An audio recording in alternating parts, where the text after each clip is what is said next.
China has recently announced to implement a unilateral visa-free policy for ordinary passport holders from France, Germany, Italy, the Netherlands, Spain and Malaysia on a trial basis. From December 1st, 2023 to November 30th, 2024, holders of ordinary passports from the above 6 countries may enter China visa-free for business, tourism, visiting relatives and friends, and transit for no more than 15 days. The measure aiming at promoting people-to-people exchanges and serving high-quality development and high-level opening up has been applauded by Europeans from various walks of life. Je trouve que c'est une très bonne mesure, ça simplifie les choses pour des séjours courts. C'est très important pour les tourismes, pour encourager les échanges culturels, etc.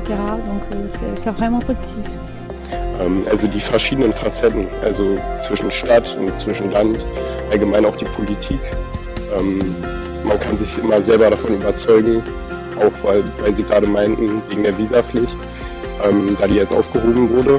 I would love maybe have a long trip and not just visit one or two cities, but maybe stay longer. In this way you can see all the different cities and villages and all around the country.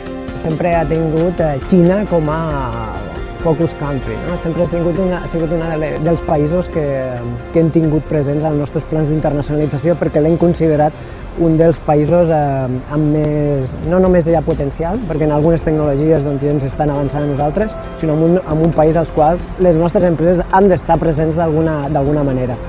In short, China's visa-free policy is laudable and represents a significant step towards global collaboration and understanding. Such as an extension would not only benefit a larger cohort of travelers, but also mark a significant stride towards a more inclusive and cooperative international community.